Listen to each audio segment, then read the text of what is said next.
Bismillahirrahmanirrahim. Jauh pulau dari Malaka pergi haji ke kota Mekah. Dengan bismillah acara dibuka, semoga semuanya mendapat berkah. Assalamualaikum warahmatullahi wabarakatuh. Waalaikumsalam warahmatullahi wabarakatuh. Yang terhormat Bapak Kepala SMK Negeri 1 Pendilangan Bapak Dr. Andes Asmar. Yang terhormat Bapak Ibu Guru Hebat SMKN 1 Pendilangan beserta CGP Angkatan 9 SMKN 1 Pendilangan. Alhamdulillahirrahmanirrahim, puji syukur kita panjatkan atas kehadirat Allah Subhanahu wa Ta'ala karena berkat rahmatnya dan karunia-Nya sehingga kita bisa berkumpul bersama di sini dalam kegiatan pengimbasan pemahaman dan pengalaman budaya positif. Berikutnya salawat dan salam juga tidak lupa kita haturkan kepada junjungan kita Baginda Rasulullah Sallallahu Alaihi Wasallam dengan mengucapkan Allahumma sholli ala sayyidina Muhammad wa ala ali Muhammad. Baiklah, untuk acara pertama kita akan mendengarkan sambutan dari Bapak Kepala SMK 1 Tembilangan. Kepada Bapak dipersilakan. Baik Bapak Ibu sekalian, Bismillahirrahmanirrahim. Assalamualaikum warahmatullahi wabarakatuh. Alhamdulillahirrahmanirrahim. Wabihi nasta'inu ala umuri dunya waddin wa alihi wa sahbihi rasulillah ajmain. Yang saya hormati Bapak dan Ibu PGP Angkatan 9, kemudian Bapak dan Ibu wali kelas dari kelas 10 dan kelas 11 ya.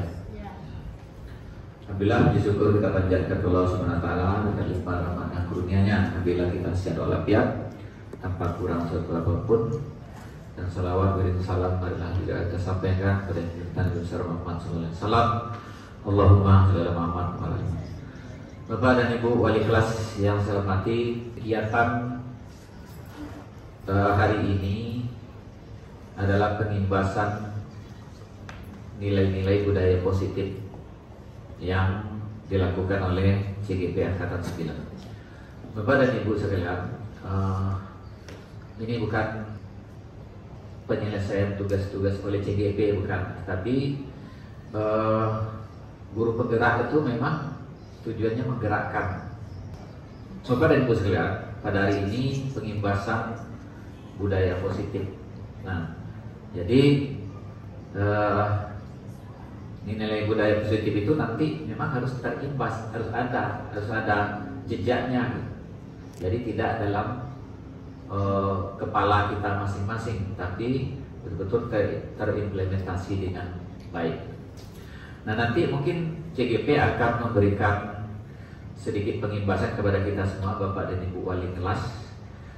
Kalau saya tidak salah nanti kita akan membuat kesepakatan kelas ya. Itu perubahan antara paradigma lama dengan baru selama CGP ya. Jadi di kurikulum Merdeka itu peraturan itu tak peraturan namanya lagi nanti, tapi keyakinan kelas anak-anak itu. Nah, jadi kita mendalami sisi emosional anak. Anak tuh punya kebutuhan yang berbeda-beda, punya pendapat yang berbeda-beda, dan itulah nanti yang kita coba kita satukan. Nah, nanti arahnya adalah bagaimana Bapak dan Ibu wali kelas meyakinkan anak-anak itu bahwa sesuatu yang dilakukan itu memang perlu dilakukan. Spidol. Nah, saya mau ngambil spidol dari Ibu Uun ini bisa berbagai cara. Bisa dengan kekerasan, bisa saya tarik aja, saya rayu dia, atau bagaimana supaya saya dapat spidol ini gitu. Ya kan? Nah, tetapi kita bukan itu yang kita minta. Bagaimana saya meyakinkan Uun ini bahwa spidol itu memang perlu diberikan kepada saya. Nah, itu sebenarnya yang kita sasar gitu. Nah, sekarang kita lihat anak-anak di kelas-kelas kita masih buang sampah di mana pot-pot bunga. Bagaimana kita meyakinkan anak itu bahwa itu tidak baik gitu. Apa kira-kira penyebabnya tidak baik? Ya kan? Mungkin di sisi pandangan orang nanti dibilang kelas kita jorok, nak. Ya, ini kelas yang jorok. Ya. Takut kita gitu kan? Nah, disebut begitu. tahu memang itu tidak baik, akan menimbulkan penyakit. Nah, bagaimana kita meyakinkan anak-anak? Kita bertanya kepada dia gitu.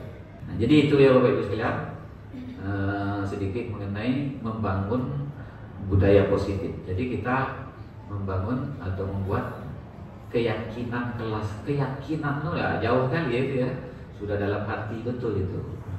Jadi bagaimana menyentuh sisi-sisi positif anak-anak kita itu bagi Bapak dan Ibu guru nanti, itulah yang kita minta nanti. Sehingga terbentuklah keyakinan kelas, pada akhirnya nanti akan terbentuk keyakinan sekolah.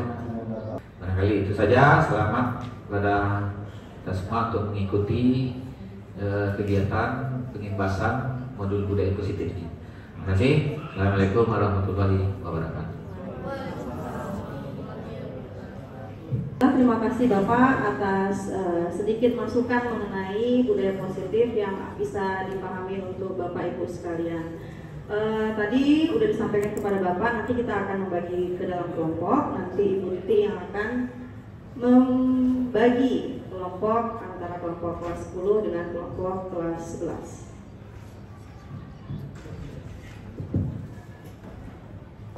Baiklah, nanti yang kita dibagi dua, kelas 10 dan kelas 11. Kelas 10 itu kita nanti di ruang tata hidang bersama saya dan Ibu Aulia. Kemudian yang kelas 11 bersama Ibu Marinda dan Ibu Un tetap di aula. Bapak Ibu wali kelas 10. Jadi di sini bersama kami Ibu Tuti dan Ibu Aulia, kami akan melakukan pengimbasan tentang budaya positif. Jadi nanti di sini outputnya kami mengharapkan Bapak Ibu dapat melakukan penyusunan keyakinan kelas seperti yang disampaikan oleh Bapak Kepala Sekolah tadi.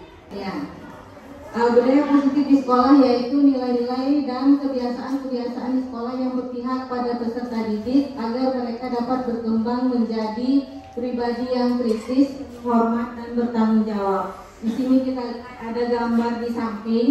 Yang pertama sekarang yang tentu familiar dengan anak-anak kita adalah peraturan kelas.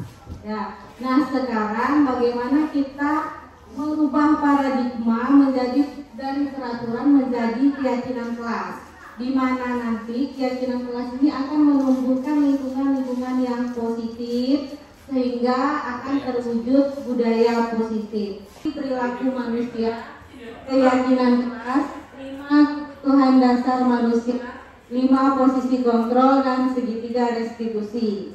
Nah, apa makna disiplin? Jadi kata disiplin sering dikaitkan dengan tata tertib, begitu ya Pak Anto ya.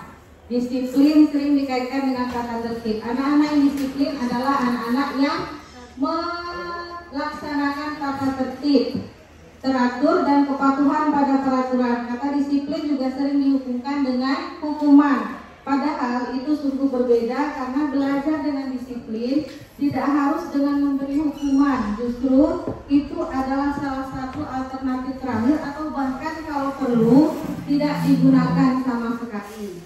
Pendidikan itu tujuan pendidikan nasional kita adalah mewujudkan peserta didik yang memiliki karakter profil pelajar Pancasila. Jadi profil pelajar Pancasila adalah salah satu dari nilai-nilai kebajikan, di mana kita mengharapkan karakter peserta didik kita beriman, bertakwa kepada Tuhan Yang Maha Esa, mandiri, bernalar kritis, berkebinekaan global, bergotong royong dan kreatif.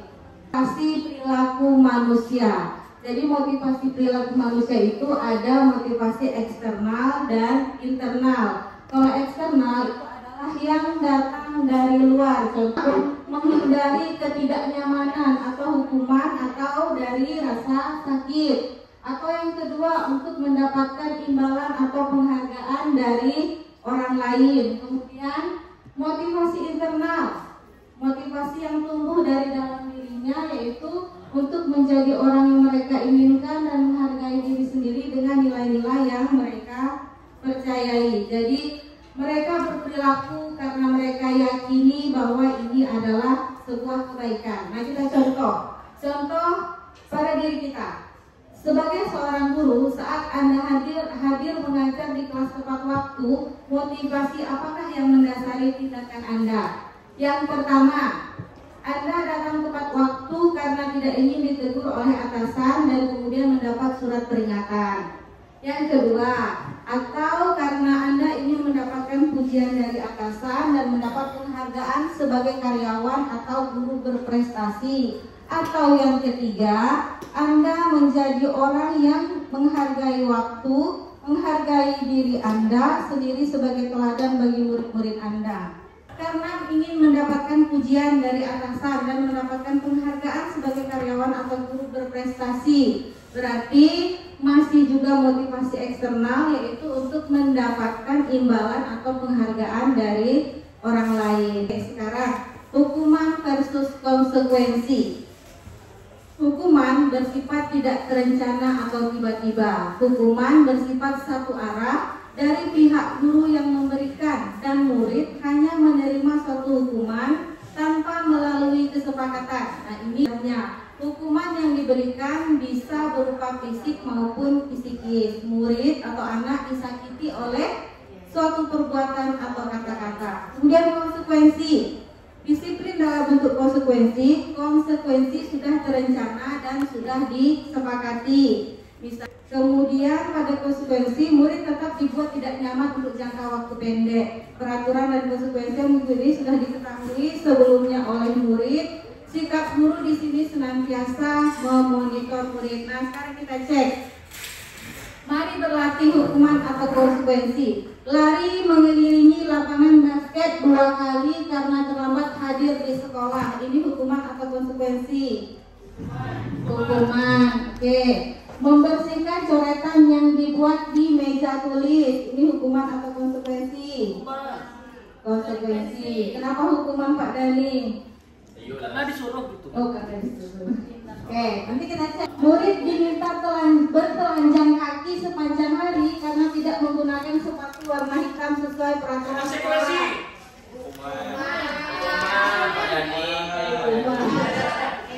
Berdiri di depan kelas sambil mengangkat satu kaki karena tidak bisa menjawab pertanyaan.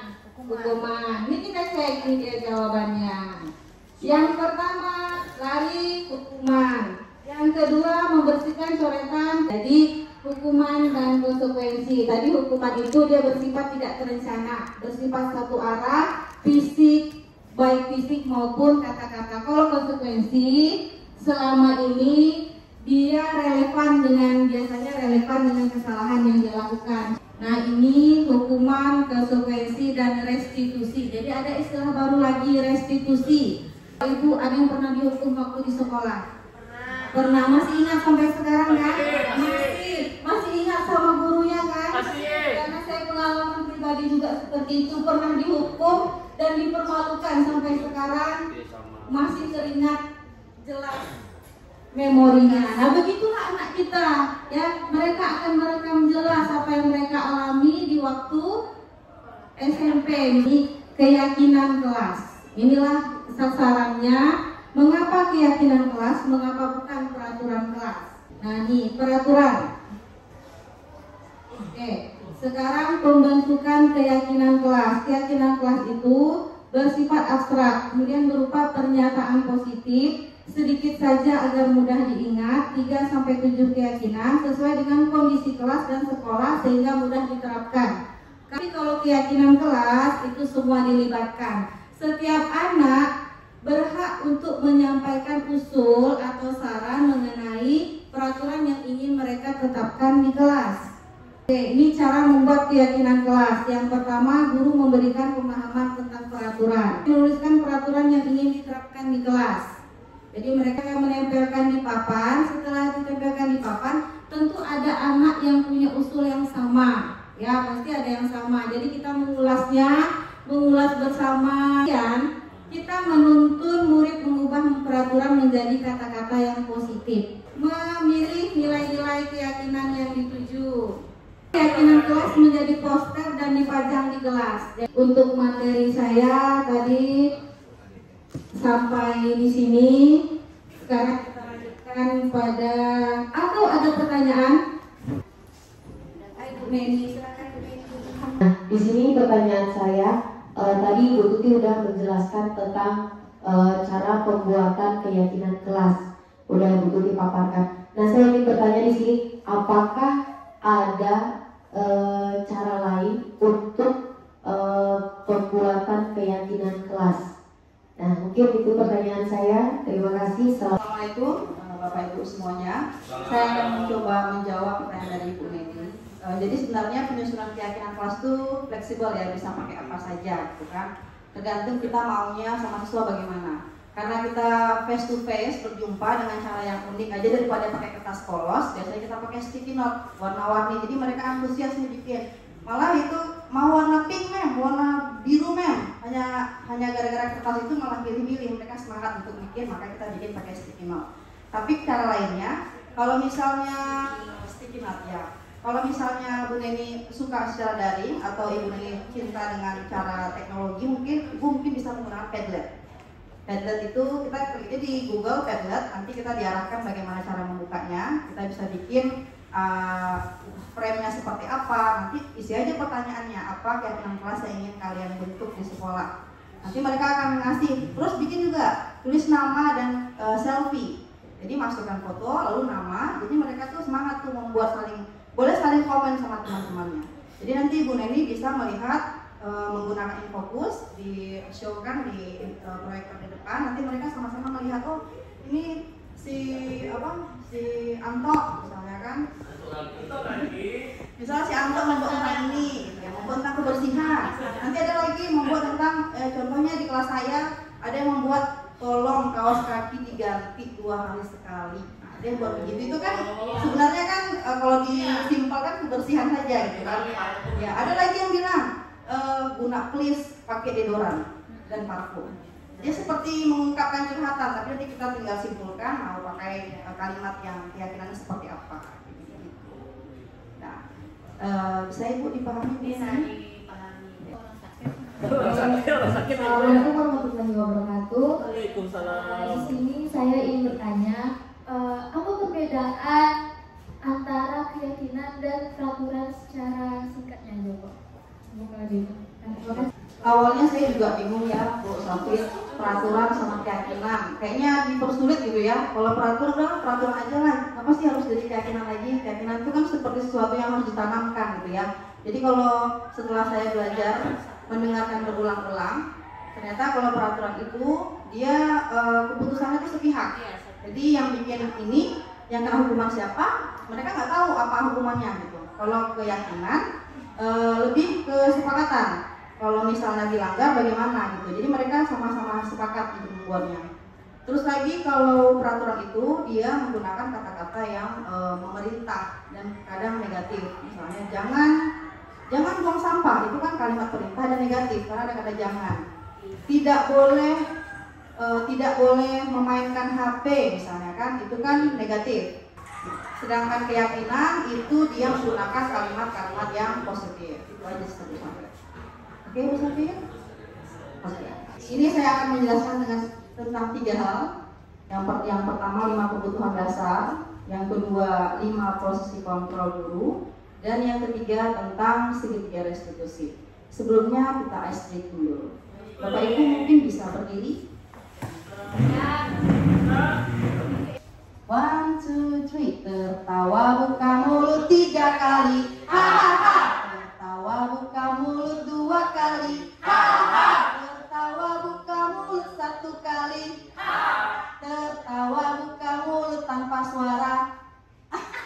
Ayo dengan suara jadi dengar. 25.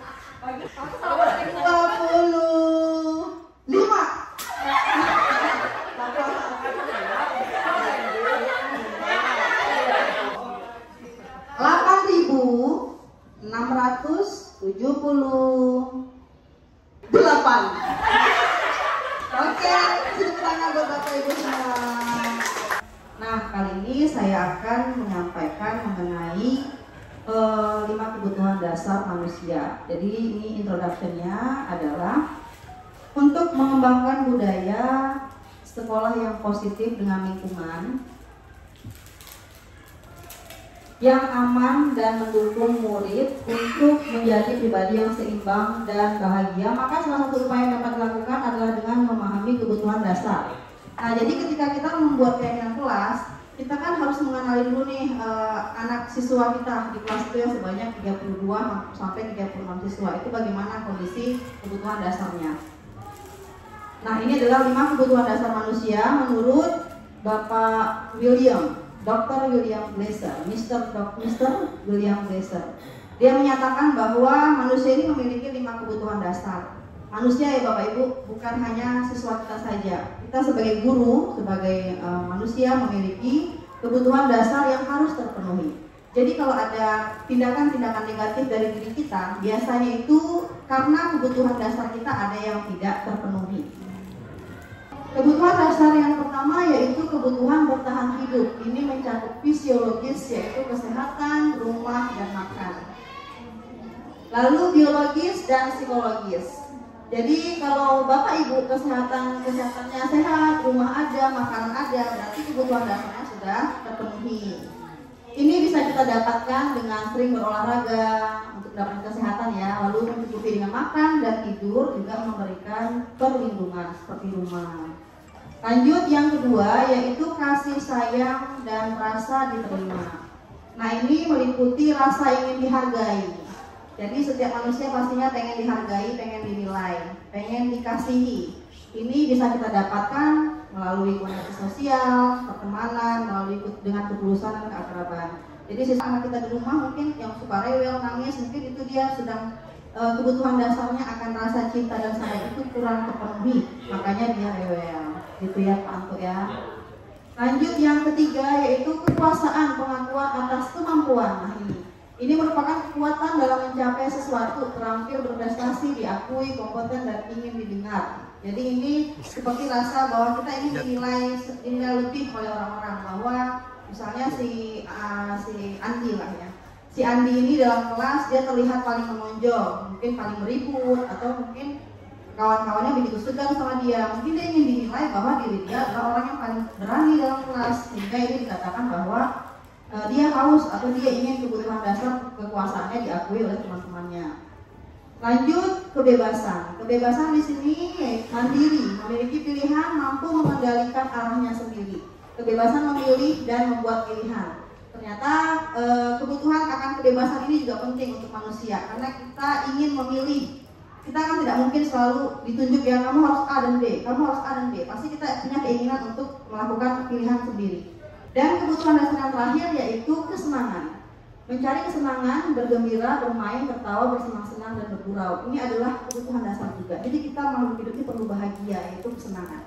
Jadi kesenangan merupakan kebutuhan dasar dari manusia.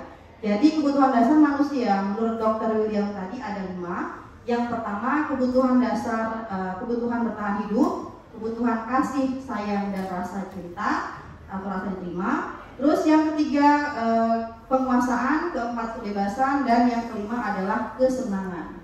Nah, tentang Ibu Siska, mungkin Bapak Ibu bisa mendengarkan dan menyimak kira-kira setelah ini nanti bagaimana kebutuhan apa yang harus dipenuhi oleh si anak yang akan dihadapi oleh Ibu Siska.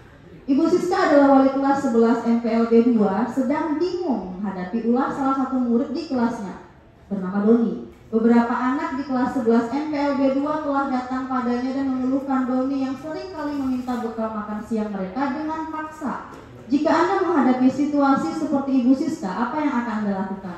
Menurut Anda kira-kira apa alasan Doni melakukan hal itu? Jadi kata kuncinya dia suka merebut bekal teman-temannya, jadi teman-temannya ngeluh. Nah sekarang jika Doni dipanggil, lalu apabila jawaban Doni ketika ditanya Ibu Siska, dia bilang begini, karena ia lapar dan orang tuanya tidak membawakannya bekal makan siang, maka kebutuhan dasar yang sedang berusaha dipenuhi oleh Doni apa? Kira-kira Bapak Ibu? Apa?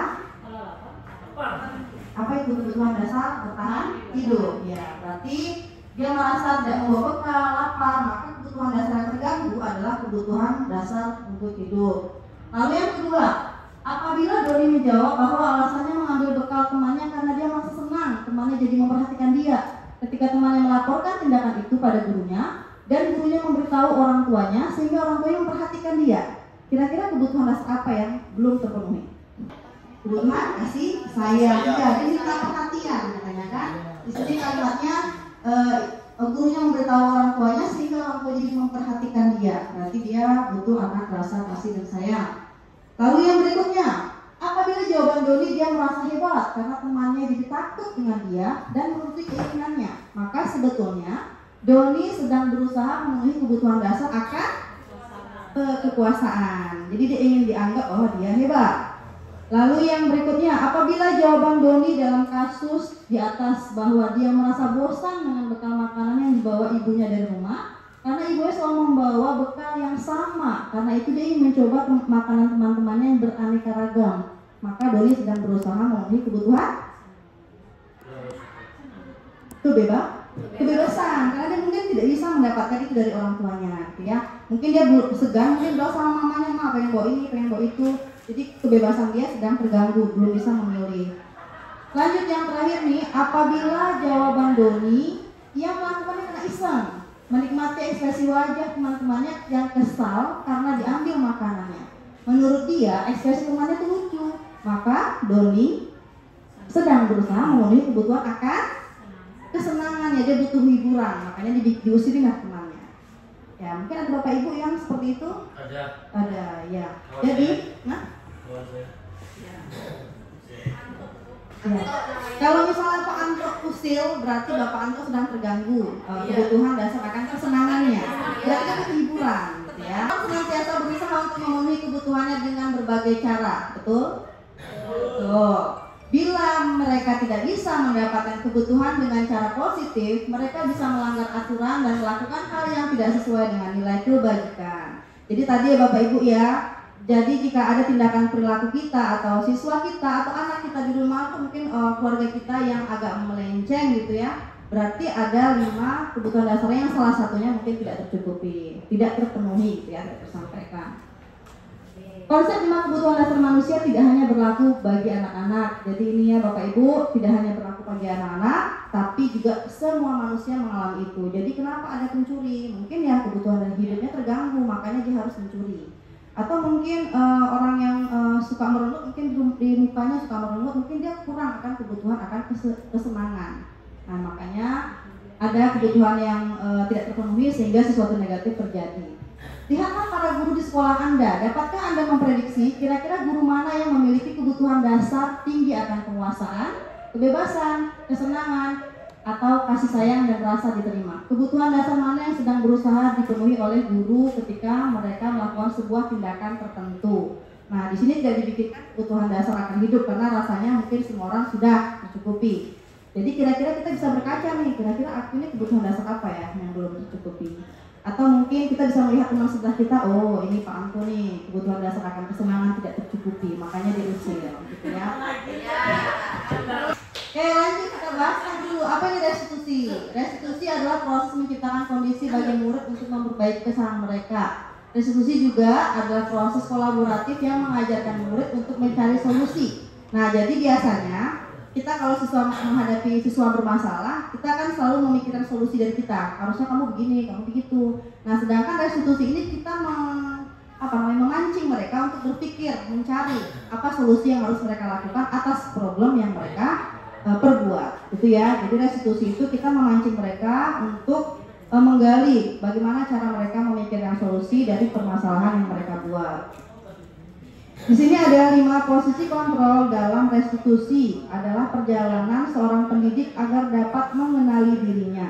Tujuan seorang guru adalah untuk menciptakan murid-murid yang mandiri, merdeka, dan bertanggung jawab. Ini adalah Diane Gosen. Diane Gosen dalam bukunya Restitution Restructuring School Discipline mengemukakan bahwa guru, kita sebagai guru, perlu meninjau kembali penerapan disiplin di ruang-ruang kelas mereka selama ini. Apakah telah efektif, apakah berpusat memerdekakan dan memandirikan murid, bagaimana dan mengapa. Jadi di sini kita diminta untuk berkaca pada diri kita selama ini ketika kita menghadapi siswa dalam masalah, hukuman atau problem atau solusi dari masalah itu apakah sudah berpusat kepada mereka, sudah memandirikan mereka, atau cara yang pada umumnya biasanya guru lakukan. Nah, ini yang pertama ialah penghukum, yang kedua pembuat rasa bersalah, yang ketiga teman, yang keempat pemantau, dan yang kelima sebagai manajer. Nanti Bapak Ibu bisa nih sambil memikirkan atau merefleksi, kira-kira saya di posisi apa? Atau mungkin Bapak Ibu sebenarnya pernah melakukan yang kelima ini, tapi belum tahu mana yang paling bagus. Atau mungkin kadang ya berbeda anak kita berbeda perlakuan ya. Ada anak yang nakalnya level 1, ada anak yang level 5. Rasanya kan akan berbeda perlakuan untuk menyelesaikan masalahnya. Kasusnya ialah ada beberapa anak yang bermain HP saat belajar dan melihat kelima posisi kontrol dalam menghadapi masalah tersebut. Ini saya bikin simulasi sendiri. Jadi Bapak Ibu, saya bukan artis dan siswa saya juga bukan aktor. Jadi kami membuat simulasi bagaimana guru di posisi penghukum, pembuat rasa bersalah, teman, pemantau, dan manajer. Yang pertama ialah posisi penghukum. Kalau dibilang posisi penghukum, kira-kira menurut Bapak Ibu seperti apa itu? Memberikan hukuman, gitu ya? Penghukum kira-kira pasti memberikan hukuman. Jadi ini contoh video singkatnya. Rizky, sini kamu.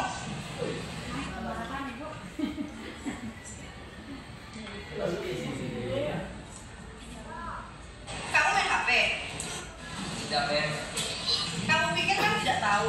Dari tadi Lu menjelaskan, kamu itu kerjanya lihat ke bawah, nunduk. Kamu nggak memperhatikan. Kamu main HP kan? Tadi saya... Dah, nggak usah dijawab. Kamu itu banyak aja alasannya. Ini bukan yang pertama ya, kamu main HP. Ini sebagai penghukum, di mana di sini guru berbicara dengan nada tinggi, menghardik, menunjuk-nunjuk, menyindir. Hukuman dapat berupa fisik maupun psikis. Tadi kira-kira yang saya berikan hukuman berupa psikis juga, fisik juga ya. Psikis ketika saya menuduh-nuduh, kamu begini, nggak menerima alasan dia. Lalu fisik yaitu ketika saya menyuruh dia berdiri di depan kelas selama 2 jam. Nah, ternyata dampak yang terjadi ini murid cenderung memberontak bahkan menyimpan dendam. Saya pernah di sini, posisi ini ketika baru-baru ngajar di sini. Saat emosi belum stabil, kita belum punya pengalaman, ada siswa yang nakal, kita langsung marah. Kamu nih ya, gitu ya. Langsung menekan. Nah, itu mungkin Bapak Ibu juga ada yang pernah mengalami ini atau mungkin tidak sama sekali. Selanjutnya yang kedua, pembuat rasa bersalah. Kita saksikan videonya. Yuda, kamu main HP nak? Sini, kamu ke depan. Maaf, Men. Ya ampun nak, kamu kenapa sih main HP di kelas? Kan kamu jadinya nggak fokus belajar. Maaf, Men. Kamu gak kasihan yang lihat Men. Dari tadi lo Men menjelaskan tuh teman-teman kamu semua memperhatikan, tapi kamu aja yang nggak memperhatikan. Tolonglah nak, perhatikan belajar. Ini adalah posisi sebagai pembuat rasa bersalah. Bapak Ibu bisa mengambil kesimpulan dari mana kata-kata rasa bersalahnya itu? Ya, gurunya nggak tolong lah, janganlah berisik, tolonglah. Nah, seperti itu. Jadi dia merasa siswa ini akan merasa dirinya betul-betul bersalah lah, pokoknya kesalahannya fatal gitu ya. Jadi di posisi ini biasanya guru berbicara dengan nada tenang, cenderung lembut, namun kata-kata yang diutarakan membuat muridnya menjadi orang yang gagal, memandang buruk dirinya sendiri dan merasa tidak berharga dan tidak sanggup membahagiakan orang lain. Dampak yang terjadi, murid akan menganggap dirinya bersalah dan menyimpan emosi negatif di dalam dirinya. Berikutnya yaitu posisi teman. Nah, mungkin ini paling sering kita jumpai ya, kita berlaku sebagai teman kepada siswa kita. Kita tonton videonya. Fahri, sini kamu nak. Kamu main HP nak? Iya, Men. Oh, kamu main game atau chattingan sama seseorang? Ini, Men, mama saya ngechat kasih tahu kalau bekal sudah diantar. Oh, memangnya kamu nggak tahu kalau kalian diantar siang ini? Tahu sih, Men. Tadi kami sekalian main game, Men, sebentar, Men. Fahri, main HP kan bisa nanti setelah. Pas di posisi ini, guru berbicara dengan nada suara ramah, akrab, cenderung bersenda gurau untuk menjaga suasana tetap santai. Murid akan merasa senang, aman, dan akrab dengan guru. Identitas yang tercipta sukses berhasil, namun masih dorongan eksternal. Akan ada dorongan ketergantungan pada guru tertentu sehingga murid dapat berperilaku baik, namun hanya pada orang tertentu. Jadi ini kita bersikap tidak memberikan hukuman, tidak memberikan peringatan. Jadi siswa ini enteng aja gitu. Nanti besok-besok nggak apa-apa lah sama Mem Aulia juga kalau kedapatan main HP paling dikembalikan gitu ya. Tapi mungkin ketika dia jumpa Bu Tuti yang biasanya mungkin tidak boleh, dia akan berubah. Ketika sama Mem Aulia dia santai-santai. Ketika sama Bu Tuti dia sopan atau takut gitu ya. Jadi pilih-pilih jadi si anaknya. Anak nih pintar-pintar ya Bapak Ibu, dia bisa baca kita. Kalau sama Bu Neni kita harus begini nih. Kalau sama Bu dan Pak Dani kita harus begini nih. Jadi tidak, motivasi yang muncul itu adalah karena gurunya, bukan karena motivasi intrinsik dia sendiri. Berikutnya yaitu posisi pemantau.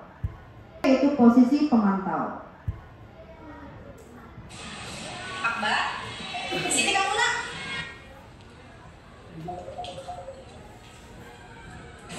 Kamu tahu apa keyakinan kelas kita tentang penggunaan HP? Tahu mem, boleh menggunakan saat diminta.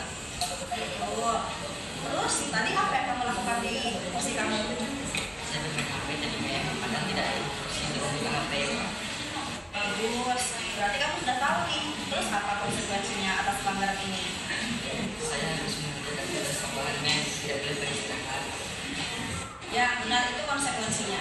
Jadi nanti Posisi pemantau ini guru biasanya bicara dengan nada datar, tidak emosional, tidak bersenda gurau, tidak juga menggunakan suara tinggi dan cenderung formal. Mengandalkan data, guru mengarahkan murid berdasarkan peraturan dan konsekuensi. Jadi, kalau berdasarkan video tadi, mereka sudah sepakat nih, kalau kamu main HP, kamu akan dihukum dengan tidak beristirahat dan mengerjakan tugas tambahan. Makanya tadi siswanya ketika ditanya, kamu tahu kan apa keyakinan kita tentang penggunaan HP? Ya mem, kalau saya main HP, saya tidak boleh istirahat dan harus mengerjakan pekerjaan tambahan. Jadi itu sebagai konsekuensi, karena sudah ada aturan di awal. Dan terakhir itu posisi manajer. Zahid, sini nak. Iya mem. Kamu tahu kita pakai mana ke depan? Iya mem, maaf mem, tadi saya bermain HP mem. Iya, benar. Tadi kan kita ada main HP di situ. Apa yang sedang terjadi sehingga kamu buka HP?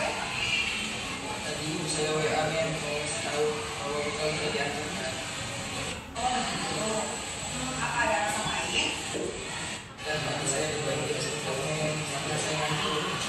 Malah tidak bisa tidur mem. Oh, kalau ngantuk itu aja. Kalau kerja, pasti ngantuk. Nah, terus berdasarkan hal ini, saya harus memperhatikan. Tidak mem, saya ingin komentar mem. Baik, jadi solusinya bagaimana sekarang? Baik, saya akan tutup paru dan tidak akan bisa pergi sekolah dan tidak akan main HP saat belajar. Oke, bagus. Berarti kamu udah tahu nih solusi kedepannya bagaimana. Terus kalau untuk bermain HP tadi bagaimana? Seharusnya saya tidak bermain HP saat belajar mem, kecuali ada tips-tips. Oke, ini adalah posisi terakhir sebagai manajer, lebih panjang ya. Nah, lebih panjang karena kita diminta untuk memancing siswa untuk mencari solusi sendiri. Dia yang ngasih tahu masalah di apa, dia yang memikirkan solusinya bagaimana, dan dia yang berusaha mencari perbaikannya seperti apa.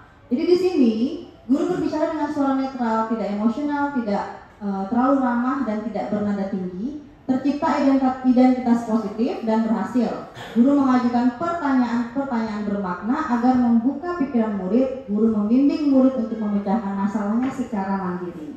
Jadi nampak ya Bapak Ibu perbedaan antara 5 posisi tadi, di mana posisi manajer ini memang kita memerlukan pertanyaan yang banyak kepada siswa, kita memerlukan banyak waktu. Tetapi dari situlah kita berusaha untuk menumbuhkan rasa tanggung jawab dan mandiri dia. Nah, manajer ini adalah yang paling disarankan untuk membimbing murid memiliki sikap disiplin positif, yaitu murid yang mandiri, bertanggung jawab dalam memecahkan masalah. Tujuannya ialah murid dapat berefleksi atas tindakannya dan guru dapat memberikan pertanyaan-pertanyaan bermakna sehingga membuat murid belajar dari kesalahannya dan mencari solusi dalam penyelesaiannya. Nah, nanti kita akan belajar bagaimana sih cara menjadi seorang manajer. Setelah mengamati adegan kelima posisi kontrol tadi, manakah posisi yang ideal dan menunjang motivasi intrinsik murid? Kira-kira kalau menurut Bapak Ibu yang mana? Ya, manajer. Di posisi manakah Bapak dan Ibu guru saat ini? Manajer? Oh, Pak ini manajer. Kalau ya, Pak Anto di posisi apa Pak Anto? Saya semuanya Bu. Oh, semuanya. Berarti semuanya sudah mencoba, gitu Pak ya? Ya. Posisi ideal yang dituju oleh setiap pendidik dapat menerapkan disiplin positif yang berpihak pada murid dan memerdekakan murid. Tidak mudah, namun tujuan kita pasti untuk menciptakan murid yang mandiri, merdeka dan bertanggung jawab. Jadi Bapak Ibu sebenarnya kita ini punya tujuan yang sama semuanya ya, hanya berbeda cara. Bagi Bapak Ibu yang mana nyamannya, tetapi di sini kita dianjurkan untuk menggunakan posisi kontrol sebagai manajer dalam menyelesaikan masalah siswa. Nah, ini yang terakhir tentang segitiga restitusi. Di sini Bapak Ibu akan diarahkan bagaimana caranya menjadi seorang manajer di segitiga restitusi. Sebelumnya, segitiga restitusi itu ialah suatu proses dialog yang dijalankan oleh guru atau orang tua agar dapat menghasilkan murid yang mandiri dan bertanggung jawab. Jadi segitiga restitusi ini tidak hanya kita kepada siswa, tapi kita bisa praktek kok kepada anak. Jadi saya ketika belajar CGP, belajar materi ini bersama fasilitator kami, dia mengarahkan, menyarankan, Ibu mulai sekarang cobalah untuk menjalankan segitiga restitusi di rumah dulu, baru ke siswa. Ya, karena kita, anak-anak kita juga pasti punya problem kan. Yang pertama yaitu menstabilkan identitas, yang kedua validasi tindakan yang salah, dan yang ketiga menanyakan keyakinan. Yang pertama yaitu menstabilkan identitas. Di sini berdasarkan prinsip membuat kesalahan adalah bagian dari proses. Jadi ketika anak itu berbuat salah, kita dianjurkan untuk menganggap bahwa ya yang namanya salah itu wajar. Menggeser identitas gagal menjadi sukses. Lanjut, kedua yaitu validasi tindakan yang salah. Di sini berdasarkan prinsip setiap perilaku memiliki alasan tersendiri untuk memenuhi kebutuhan mereka. Jadi ini kita menanyakan kepada si siswa, kesalahannya itu apa? Jadi dia sendiri yang menjawab. Tadi kamu ngapain? Saya main HP, mem.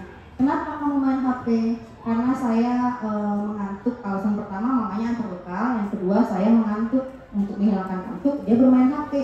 Dan dia merasa itu adalah sebuah kesalahan.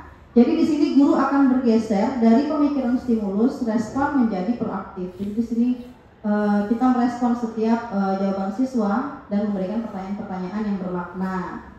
Lanjut yang ketiga, mengenali dan mengakui kebutuhan murid akan memperbaiki hubungan dengan murid.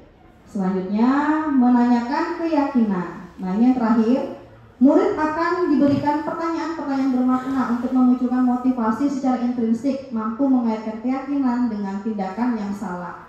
Jadi setelah kita melakukan menstabilkan identitas, kita tanya, ya itu wajar ngantuk itu. Kalau kita begadang pasti kita ngantuk, kan juga begitu, gitu kan. Lalu terus kita balikkan, kira-kira kita tanya sama dia, kira-kira solusinya bagaimana?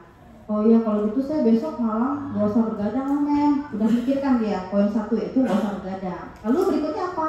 Berikutnya kalau besok saya janji gak main HP lagi lah, kalau gak ngantuk saya kan gak perlu hiburan apapun, jadi saya bisa konsen belajarnya. Jadi dia sendiri memikirkan solusi dari tindakan yang akan ia selesaikan atau diperbaiki. Contohnya kasus nih ya, saya kasih satu kasus. Di sini pada hari Rabu Fahri datang ke sekolah seperti biasa dan berbaris di lapangan bersama siswa-siswi lainnya. Tetapi dari kejauhan saya melihat Fahri dengan baju yang berbeda dengan teman-teman di jurusannya, di mana hari itu seluruh siswa mengenakan baju jurusannya masing-masing. Setelah seluruh siswa dipersilakan masuk ke kelasnya, saya pun memanggil Fahri dan mengajaknya berbicara di ruang majelis guru. Nah, jadi nanti Bapak Ibu berusaha mencari nih mana sih menstabilkan identitas, mana validasi tindakan yang salah, mana menumbuhkan keyakinan. Assalamualaikum Fahri, good morning. Waalaikumsalam, good morning ma'am. Fahri tahu tidak kenapa ma'am ajak ke sini? Lalu dia menjawab, tidak ma'am, ada apa ya ma'am? Fahri tahu kan harinya siapa dan menggunakan seragam apa? Iya ma'am, hari ini menggunakan baju jurusan, tapi saya tidak. Iya, kenapa Fahri? Pasti Fahri punya alasan di balik itu. Nah, kita berusaha menumbuhkan identitas dia nih. Ini kan dia sedang menyebutkan kesalahan dia tidak menggunakan pakaian. Iya ma'am, sebenarnya saya lupa kalau hari ini adalah hari Rabu. Oh begitu, tidak apa-apa Fahri, lupa itu manusiawi. Kita menumbuhkan, menstabilkan identitas dulu. Biasa itu lupa ya. Ma'am juga ada kalanya terlupa. Lalu apakah yang kamu lakukan ini sesuai dengan keyakinan sekolah kita? Tidak ma'am, saya telah melanggar keyakinan disiplin dalam berpakaian. Jadi keyakinan yang dilanggar dia adalah disiplin tentang berpakaian. Harusnya saya mempersiapkan seragam saya malam hari dan meletakkannya di tempat yang mudah saya lihat agar tidak salah dalam menggunakan seragam. Bagus, berarti kamu udah tahu nih tindakan ke depannya. Jadi untuk saat ini bagaimana Fahri? Jadi dia mikirin solusinya nih. Dia mikirin solusi dia sendiri. Saya mau izin ke guru piket untuk pulang ke rumah dan mengganti seragam saya, ma'am. Rumah saya hanya 2 menit dari sekolah. Bagus Fahri, kamu sudah menemukan solusi atas permasalahan ini. Silakan minta izin ke guru piket dan hati-hati pulang kembali ke sekolah. Semoga tidak terulang kembali ya Fahri. Baik ma'am, mohon maaf ma'am yang terima kasih sudah mengingatkan saya. Kira-kira percakapan ini gimana terdengarnya? Terdengarnya adem ya? siswanya pun merasa saya harus melakukan sebuah tindakan nih biar saya tidak maksudnya ada solusi dari yang dia lakukan. Jadi ini potongan-potongan antara segitiga restitusinya ya. Yang pertama menstabilkan diri, yaitu ketika dia bilang, ya mem sebenarnya saya lupa kalau hari Rabu. Lalu guru berusaha mengatakan, oh lupa itu manusiawi, mem juga ada kalanya terlupa. Terus validasi tindakan salah, hari ini menggunakan baju jurusan, tapi saya tidak. Tentu dia merasa ini ya, kesalahan yang dia lakukan itu kesalahan besar, karena yang lain semua bajunya putih, tapi dia sendiri batik, atau mungkin semuanya batik, dia sendiri putih. Pasti Fahri punya alasan di balik itu. Jadi kita berusaha nanya, kamu pasti punya alasan kenapa kamu pakai baju itu. Jadi kayak tadi pagi saya masuk di jurusan pemasaran, itu ada satu anak perempuan, karena dia baru sekali memang betul tidak pernah namanya ada di absen, saya maafkan. Nah, tapi kita lihat minggu depan apakah dia mengulang gitu. Nah, tapi memang banyak kejadian mengulang Bu, anak-anak itu karena dia alasan lupa itu alasannya. Kadang dia di rumah neneknya katanya, bajunya di rumah orang tuanya, tak sempat ngambil Pak. Nah, itu alasan-alasan yang seperti itu yang memang terkadang sulit gitu, memang Bu kita mau menerimanya kalau berkali-kali. Tapi kalau kejadian si Fahri mungkin pertama kali, kayak tadi pagi kayak anak pemasaran itu yang perempuan baru pertama kali ya, iya Pak baru pertama kali. Nah itu kita maafkan karena sesuai dengan kesepakatan yang kita buat di awal semester. Nah, tapi kalau udah 2 dan seterusnya itu bagaimana kira-kira ya Bu? Kita bisa suzon ya, ini sengaja nih, jangan-jangan saya kurang tegas, kita bisa seperti itu ya. Kalau saya kasih hukuman nanti mereka stres pula, tapi menimbulkan rasa takut sama yang lainnya gitu ya. Jadi tentunya kalau saya di posisi Bapak, mungkin ya saya akan panggil satu-satu dia ya, saya tanyakan kenapa kamu melakukan ini. Mungkin kalau misalnya kita coba dengan cara posisi manajer, ya memang kita harus butuh waktu. Bagaimana caranya kita menumbuhkan dia tuh supaya dia sadar bahwa itu salah gitu ya. Kalau dia tahu, saya rasa mereka tahu kamu salah ketika semua teman kamu pakai baju olahraga, kamu sendiri baju putih, dia tahu dia salah. Cuman dia sepertinya melihat bahwa bapaknya mungkin nggak akan apa-apakan saya, jadi dia merasa lanjut, go gitu ya. Jadi mungkin yang bisa Bapak lakukan adalah dengan memanggil individu. Biasanya siswa itu kalau dipanggil face to face satu-satu, mereka tuh rasa ongeh atau rasa baganya itu turun. Karena dia ini ya, langsung cute gitu ya, karena gurunya memanggil dia gitu. Cuman itu tadi kita memang butuh yang namanya waktu gitu Pak. Ya. Kalau misalnya ini terulang di minggu depan, nah mungkin ada konsekuensi yang kamu harus hadapi. Misalnya saya harus memanggil, menyampaikan ini kepada wali kelas. Nanti wali kelas mungkin akan memanggil orang tua. Alhamdulillah hari ini yang minggu ketiga nih. Alhamdulillah minggu ini tidak diulangnya. Nah tidak diulangnya minggu ini ya, pada dia tidak ketemu lagi kan anak itu kan, alhamdulillah tidak diulangnya. Nah jadi mungkin itulah yang mungkin Bu yang kita temui di lapangan. Memang terkadang memang tindakan yang kita ambil terkadang banyak pendapat orang yang berbeda, memandang satu sisi atau sisi lain. Terkadang memang maka saya bilang tadi di awal, saya mencoba semua itu Bu gitu. Kalau marah usah cerita lagi lah gitu. Contoh anak saya aja kelas AKL 3, dia gotong royong. Biasanya selama berapa pertemuan ini saya temani gotong royongnya terus Bu. Alatnya ini, kerjakan yang ini gitu. Saya temani, saya bahkan saya ikut juga bekerja. Tapi minggu kemarin saya tidak ikut. Apa yang saya perintahkan mereka tidak mengerjakan. Nah jadi semalamnya itu saya otomatis agak emosi juga Bu. Dia terpancing juga emosi. Berarti mereka ini takut karena ada saya kan gitu. Mereka bekerja takut ada saya. Pas saya tidak ada, saya tinggal. Padahal alatnya sudah saya bela-belain Bu, saya bawa galon bekas. Ya, galon bekas 3 buah saya bawa setelah sholat Jumat. Saya minta mereka ngerjakan ini, jadikan pot bunga. Ya, jadi sampai ke sana cuma diisinya tanah Bu, bunga itu ada. Hari Senin saya lihat cukup rasa kesal juga hati saya, manusiawi Bu, jujur. Semalam saya kumpulkan apa masalahnya mereka tidak apa.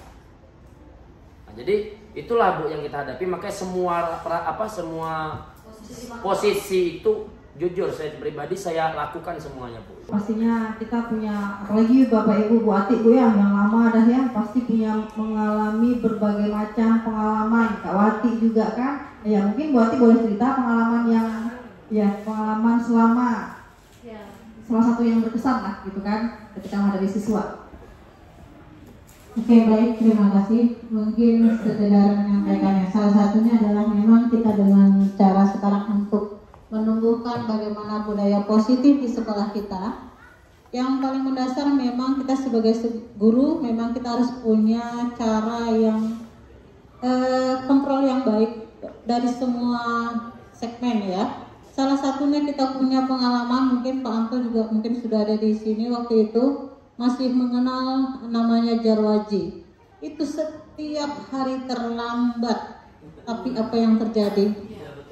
Itu sampai hari kalau saya cerita saya nangis.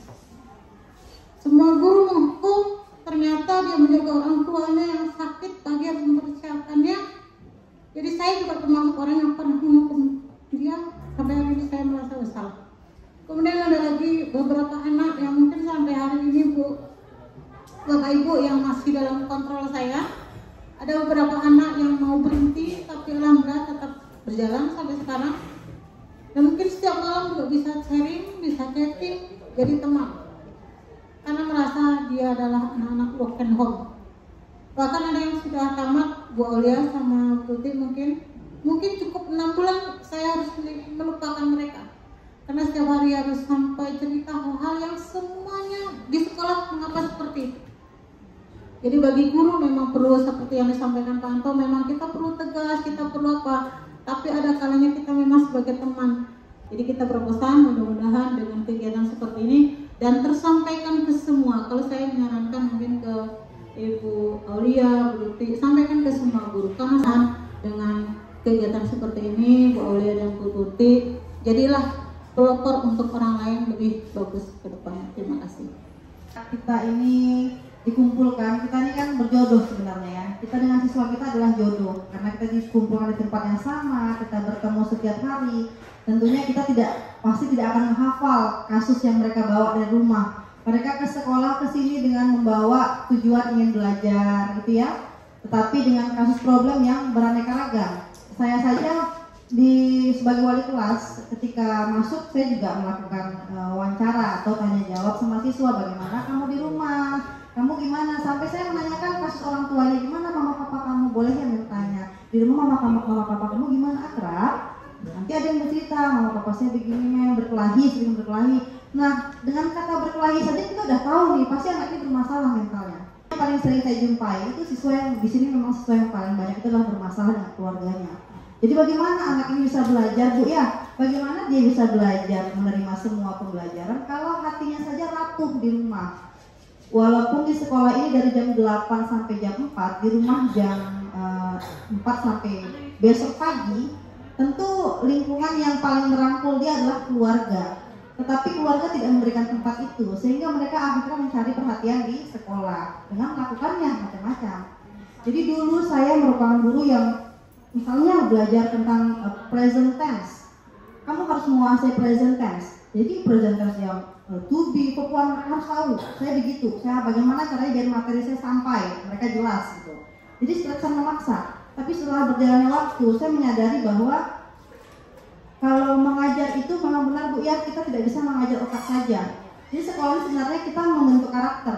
Kalau pintar itu ya bonus. Udah menerima aja dia udah alhamdulillah. Kita bagaimana caranya biar dia betah dulu, biar dia menerima dulu, biar dia bisa mengontrol dulu hati dia, supaya dia bisa mengikuti pembelajaran. Jadi ketika saya yang muda, saya merefleksikan diri ketika saya baru tamat dan mengajar, saya adalah orang yang bagaimana caranya ketika saya mengajarkan A, mereka tahu A. Bagaimana ketika saya mengajarkan A, mereka nilainya di atas KKM. Bagaimana kalau ulangan nilainya semuanya harus bagus. Nah saya begitu. Tapi saat ini saya lebih merefleksikan diri bahwa bagaimana caranya mereka bisa menerima pembelajaran saya, bisa menikmati tanpa harus fokus pada nilai yang harus 100. Masih belum mengerti yang harusnya menerima kebahagiaan ya. Kadang sedih sampai sedih saya saat bicara dengan siswa yang mesti gitu kali hidup kamu gitu ya.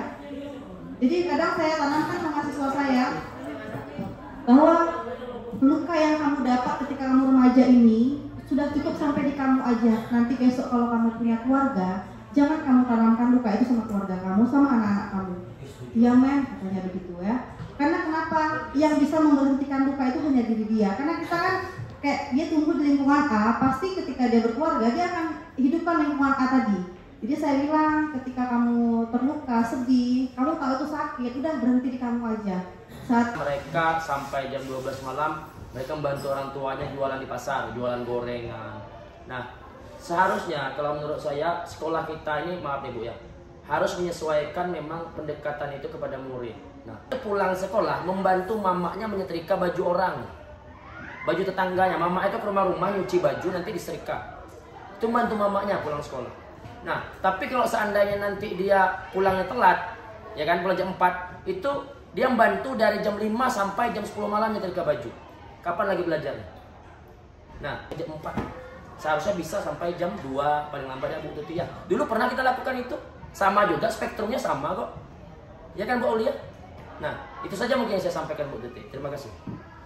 Baik, terima kasih Pak Anto. Sungguh pandangan yang luar biasa ya. Di sini sepertinya Pak Anto belum jadi CJP, tapi Pak Anto sudah menerapkan pemikiran filosofis Hajar Dewantara.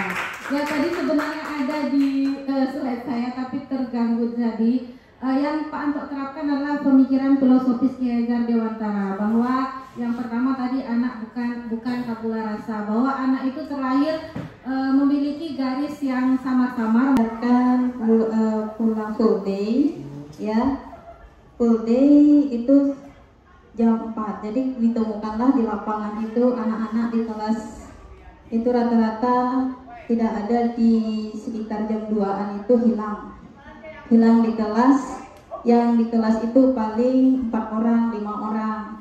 Akhirnya ditemukan satu titik masalah, mereka pulang sekolah itu memang harus bekerja karena di sana kan rata-rata orang berkebun. Jadi mereka apakah ngambil upah, ngambil manen sawit, punya sendiri atau punya tetangganya, yang penting mereka mendapatkan uang. Terus kalau yang sepeda motor, mereka habis jam 2 itu mereka harus ke bengkel jam 6. Saya pun sudah pernah ke rumah-rumah siswa itu, memang kadang ada yang kondisinya listriknya memang tidak ada, belum masuk, jalannya masih tanah, jalannya masih berlumpur, jalannya masih pakai kayu kelapa itu. Nah, memang kondisinya seperti itu. Akhirnya kebijakan kepala sekolah diambil supaya meminimalisir anak ini supaya hadir di sekolah. Makanya diterapkan pulang jam 2 tapi hari Sabtu masuk. Nah, kalau biasanya kan kalau full day kan Sabtu kan tak masuk, diterapkan lah. Nah, ada beberapa semester lah. Nah, tapi sekarang balik lagi ke full day. Kenapa balik ke full day? Kebijakan dari atas. Karena ada MGP hari Sabtu itu kan tidak ada pembelajaran. Jadi kan sebenarnya kalau kepala sekolah ini kan Bapak Berdi memang bijak sekali sebenarnya. Cuma kan supaya sekolah ini aman juga kan diterapkanlah kegiatan full day ini juga karena kebijakan dari atas juga. Sebenarnya kalau mau dirubah ya dari atas sebenarnya dirubah. Kalau bawahnya kan sebenarnya ngikut aja yang mereka merasa nyaman. Seperti itu tambahannya. Terima kasih. Wassalamualaikum warahmatullahi wabarakatuh. Oke, terima kasih Bu. Tadinya saya mau menyampaikan usul Pak Anto kepada tim manajemen. Tapi mendengar penjelasan dari Bu Norpa, kayaknya kita sangkut di peraturan. Ya, mungkin itu akan menyebabkan pukulan bagi mereka. Oke, Mem Aulia. Baiklah, terima kasih atas pemaparan dari Bu Norpa, Pak Anto, juga Bu Tuti. Nah, ini ada lagi Pak Andi mungkin mau memberikan tambahan atau memberikan pengalamannya kepada kita semua. Pada Pak Andi, salam bahagia dan selalu bergerak untuk pendidikan Indonesia. Ya, izinkan nama saya Andi Herwin. Saya dari SMA 1 Jalan ingin memberikan beberapa pendapat sharing, tapi bukan bermaksud untuk menggurui. Ya, mengenai pertanyaan Pak Anto tadi untuk memerdekakan siswa, kenapa terbelenggu dengan sistem full day? Benar yang dikatakan Ibu Norpa, di angkatan ke-7 sudah memberikan beberapa pemahaman kepada rekan-rekan yang lain bahwasanya full day ini adalah peraturan pemerintah. Pemerintah melihat kenapa harus full day, karena melihat dan berkaca di beberapa kota-kota besar khusus kota besar yang pakai 9, kota besar atau tidak, itu anak-anaknya kalau pulang tengah hari atau jam 2, mereka lebih banyak menghabiskan waktu untuk waktu yang tidak bermanfaat. Untuk tips dan untuk restitusi itu adalah semacam pembeda dengan hukuman sebenarnya Bapak Ibu. Karena hukuman itu lebih bersifat psikologi anak. Contohnya, kita pernah sekolah, kita pernah mungkin kena tampar. Kita ingat, oh bapak itu pernah nampar saya. Nah, sampai mati pun akan diingat. Nah, inilah gunanya restitusi. Bisa meningkatkan bahwa kemampuan anak itu bisa meningkat. Saya mohon maaf kalau jika saya ada salah, Bapak Ibu, kan kita sama belajar dan sharing di sini. Terima kasih. Assalamualaikum warahmatullahi wabarakatuh. Sharing pengalaman dari GP ya, GP angkatan 7. Bismillahirrahmanirrahim. Terima kasih pada Ibu pemateri terkait dengan pemenuhan kebutuhan dasar manusia. Ada sedikit yang ingin saya tanyakan. Pertanyaannya begini Ibu, kira-kira bagaimana upaya kita sebagai seorang guru untuk menerapkan pemenuhan kebutuhan dasar manusia di dalam pembelajaran di kelas? Terima kasih. Dari Ibu Siska, bagaimana cara pemenuhan kebutuhan dasar manusia dalam penerapannya di pembelajaran di kelas? Nah, tadi 5 kebutuhan dasar manusia itu seperti yang disampaikan Ibu Aulia, yaitu yang pertama bertahan hidup, yang kedua rasa kasih sayang dan diterima, yang ketiga Ibu Neni kebebasan, kesenangan dan penguasaan. Jadi di sini saya melakukan 2 contoh penerapan dari pemenuhan kebutuhan dasar manusia. Yang pertama ini adalah contoh penerapan dari penguasaan.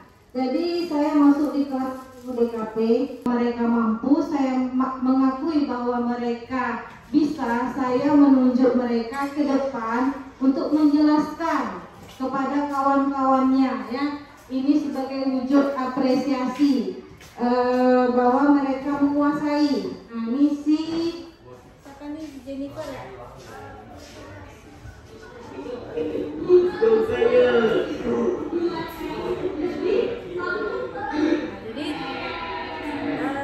Bisa kita lihat di sini si Pauline sangat bersemangat ya, karena dia diberikan kesempatan untuk menunjukkan apa yang telah dia kuasai. Jadi ini selain dari penguasaan, kegiatan belajar pun menjadi menyenangkan. Nah, ini yang kebutuhan kedua, ice breaking. Jadi ice breaking salah satu dari penerapan kebutuhan dasar manusia kebebasan. Jadi mereka membutuhkan suasana yang lain ya, yang tidak hanya sekedar penjelasan materi. Nah, ini di kelas 10 TJKT 2, kelasnya Pak Dani. Ini kan anak-anaknya aktif. Satu dari penerapan pemenuhan kebutuhan dasar manusia. Yang pertama tadi penguasaan, yang kedua kebebasan. Jadi sesuatu yang mereka inginkan tidak seperti biasanya. Baik Bapak Ibu, kayaknya kita sudah sampai di penghujung kegiatan hari ini. Sudah banyak beberapa materi yang disampaikan tentang budaya positif dari Ibu Tuti, dari saya juga, dan kita juga ada sharing tentang pengalaman yang Bapak Ibu hadapi kepada siswa-siswanya, dan juga dibagi kepada kita semua. Mudah-mudahan apa yang hari ini kita pelajari, kita dengarkan, menjadi tambahan ilmu bagi kita dalam menghadapi siswa-siswa kita nanti, dan juga bisa kita aplikasikan segitiga restitusi ini kepada siswa kita nanti dengan cara yang sederhana, mungkin 1, 2, 3, yang lama-lama akhirnya kita menjadi orang yang mampu untuk menjadi guru sebagai posisi manajer dalam menyelesaikan masalah siswa. Itu Bapak Ibu ya. Baiklah, saya tutup dengan pantun. Anak pintar dan pemberani minum air di gelas bersih. Saya tutup kegiatan hari ini. Salam hangat dan terima kasih. Demikian kegiatan kita hari ini. Wabillahi taufiq wal hidayah. Wassalamualaikum warahmatullahi